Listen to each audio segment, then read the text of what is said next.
بسم اللہ الرحمن الرحیم۔ کچھ لوگ ایسے ہوتے ہیں کہ ان کا حضور نبی پاک علیہ الصلوۃ والسلام سے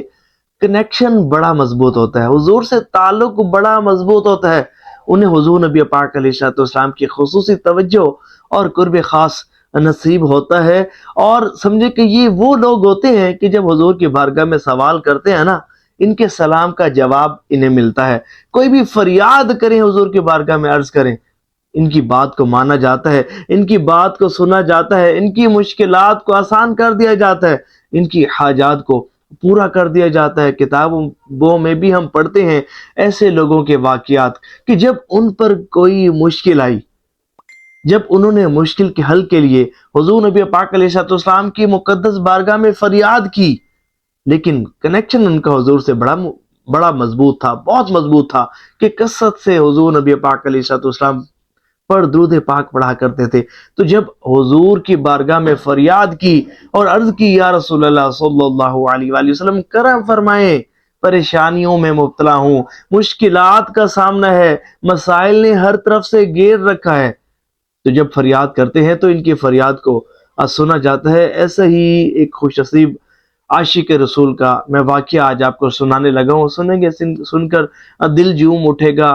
روح خوش ہو جائے گی کہ جو سچے دل سے حضور کے بارگاہ میں حضور پر درود پاک کے نذرانے پیش کرتا ہے تو اس کو کیا ملتا ہے۔ جو سمجھے کہ خود کو حضور علیہ السلام کے لیے خاص کر لیتا ہے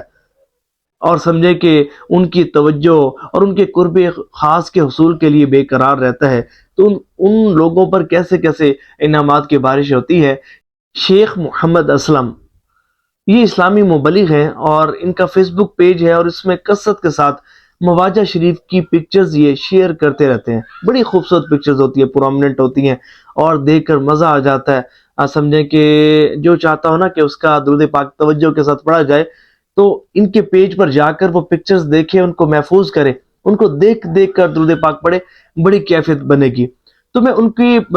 فیس بک پیج میں نے فالو کیا ہوا ہے، تو میں دیکھ رہا تھا کہ ایک سٹوری انہوں نے شیئر کی۔ یہ کہتے ہیں، شیخ محمد اسلم صاحب کہتے ہیں کہ ایک مرتبہ نا میں مدینہ شریف گیا، وہاں میں نے ایک ایکسٹریملی عجیب پرسن کو میں نے دیکھا۔ میں جانتا ہوں ایک ایسے ایکسٹریملی عجیب پرسن کو کہ جس کا محبوب مشغلہ حضور نبی پاک علیہ السلام کی مقدس بارگاہ میں حاضری ہوتا تھا، کہ جب دیکھو وہ حضور علیہ السلام کی مقدس بارگاہ میں حاضر ہیں، وہ مواجہ شریف کے سامنے حاضر ہیں، اور کثرت سے درود پاک کے نذرانے وہ حضور کی بارگاہ میں پیش کر رہے ہیں۔ جب بھی دیکھو مواجہ شریف کے سامنے حاضر ہیں، تو کہتے ہیں کہ میرے دل میں ان کی ملاقات کا شوق پیدا ہوا۔ میرے دل نے چاہا کہ میں ان بزرگوں سے ملاقات کروں، ان حاجی صاحب سے، ان بزرگوں سے ملاقات کروں، ان کے حالات زندگی جانوں، ان سے کچھ برکتیں حاصل کروں۔ تو کہتے ہیں کہ ایک مرتبہ نا میں ان بابا جی کے پاس چلا گیا اور بابا جی سے پوچھا کہ بابا جی آپ کہاں سے، آپ کا تعلق ہے، کیا کرتے ہیں، کچھ اپنے متعلق آپ بتائیے۔ تو وہ بابا جی فرمانے لگے، کہتے ہیں کہ میں کئی سال پہلے پاکستان چھوڑ آیا تھا، اور یہ نہیں کہ میں یہاں کوئی بزنس کرنے آیا ہوں یہاں کوئی میری تجارت ہے، نہیں، میرا جو بھی کاروبار تھا، جو بھی میرے سورس آف انکم تھی، یہ جو بھی میرے سمجھے کہ بزنس کے ذرائع تھے، میں نے سب کو ختم کیا اور سمجھے کہ سب کچھ چھوڑ چھاڑ کر یہاں حضور علیہ السلام کے مقدس بارگاہ میں حاضر ہوا، اس لیے کہ بس فقط مجھے حضور نبی پاک علیہ السلام کا قرب نصیب ہو، بس ہر وقت میں حضور علیہ السلام کے قرب سے نوازا جاؤں اور حضور علیہ السلام کی مقدس بارگاہ میں حاضر ہو کر درود پاک کے نذرانے پیش کرتا رہوں۔ تو کئی سالوں سے میں یہاں موجود ہوں اور میں حضور کی بارگاہ میں کثرت سے حاضری پیش کرتا ہوں، درود پاک کے نذرانے پیش کرتا ہوں، صلاۃ و سلام کے نذرانے پیش کرتا ہوں۔ پھر انہوں نے اپنا ایک واقعہ سنایا۔ وہ کہتے ہیں کہ ہوا کچھ یوں کہ ایک مرتبہ نا مجھے پاکستان سے، میرے گھر سے ایک کال آئی، اور وہ بڑی ایمرجنسی کال تھی اور مجھے پاکستان بلایا گیا تھا۔ اب میں بڑا پریشان، بہت پریشان، کیونکہ میرے پاس تو کچھ تھا ہی نہیں،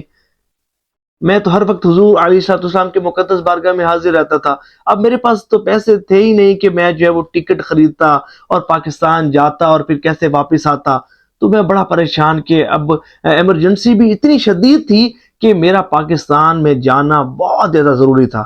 پھر میں نے کیا کیا،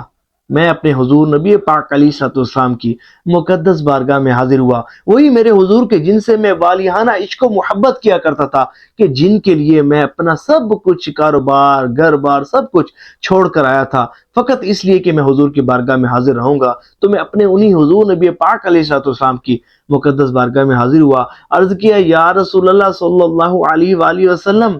پریشانی آ گئی ہے، مجھے گھر جانا ہے لیکن میرے پاس اخراجات نہیں ہے، ٹکٹ کے پیسے نہیں ہیں، کرم فرما دیجئے۔ اللہ تعالیٰ کی بارگاہ میں دعا کی، حضور نبی پاک علیہ الصلوۃ والسلام کا وسیلہ پیش کیا، حضور کی بارگاہ میں فریاد کی۔ کہتے ہیں کہ کچھ گھنٹوں بعد میں نے کیا دیکھا کہ میں مسجد نبوی شریف علیہ صاحب الصلوۃ والسلام میں جب بیٹھا ہوا تھا تو ایک شخص آیا اور اس نے میرے کندھے پر ہاتھ رکھا اور اس نے کہا کہ کیا آپ نے پاکستان جانا ہے؟ میں نے کہا ہاں پاکستان جانا ہے۔ خیر وہ بندہ مجھے لے گیا، اس نے میری ٹکٹ کا ارینجمنٹ کیا، مجھے کچھ پیسے دیے اور کہا لیں جی بابا جی میں نے آپ کے پاکستان جانے کا انتظام کر دیا، اور ساتھ مجھے کچھ پیسے بھی دیے۔ تو میں نے کہا بیٹا میں نے تو آپ کو کہا بھی نہیں، اور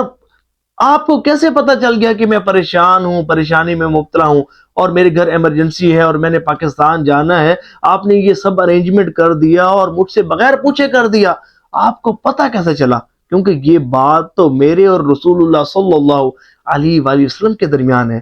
میں نے تو صرف حضور کی بارگاہ میں فریاد کی تھی کہ یا رسول اللہ صلی اللہ علیہ وسلم کرم ہو جائے اور میری مشکل آسان ہو جائے اور میری فریاد پوری کر دی جائے، میری فریاد پر جو ہے نا میری مدد کر دی جائے۔ تو اس شخص نے کہا کہ مجھے خواب میں حضور صلی اللہ علیہ وآلہ وسلم کی زیارت نصیب ہوئی اور میرے حضور صلی اللہ علیہ وآلہ وسلم نے مجھے یہ آرڈر دیا ہے، یہ حکم دیا ہے کہ فلاں جگہ پر فلاں ایک پاکستانی بیٹھا ہوگا، جاؤ اور اس نے پاکستان جانا ہے، اس کی ٹکٹ کا انتظام کرو۔ تو میں حضور نبی پاک علیہ السلام کی حکم کی تعمیل کے لیے حاضر ہوں، اور یہ سب کچھ میں نے حضور کے حکم پر ہی کیا ہے۔ اللہ اکبر۔ دیکھیں اے عاشقان رسول، جب آپ کسی کے ساتھ سمجھیں کہ مخلص ہو جاتے ہیں نا، کسی بھی دنیا دار کے ساتھ بھی نا،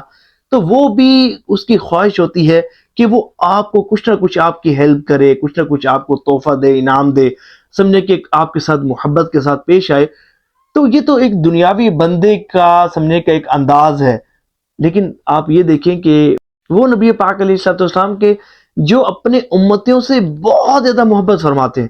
تو جب ان کا کوئی امتی حضور سے بہت محبت کرے گا تو ظاہر ہے کہ حضور نبی پاک علیہ الصلوۃ والسلام کرم فرمائیں گے نا۔ اس لیے میں آپ سے کہتا رہتا ہوں کہ جب بھی درود پڑھا کرو نا، حضور کی محبت میں ڈوب کر پڑھا کرو، کامل یقین کامل کے ساتھ اور مکمل تصور جما کر، دل و دماغ کو حاضر رکھتے ہوئے حضور کی محبت میں ڈوب کر پڑھا کرو۔ اس کا بڑا فائدہ ہوتا ہے، بڑا فائدہ ہوتا ہے، بہت فائدہ ہوتا ہے، اور اتنا فائدہ ہوتا ہے کہ آپ تصور بھی نہیں کر سکتے۔ اللہ تعالیٰ کثرت سے ہمیں درود پاک پڑھنے کی توفیق عطا فرمائے۔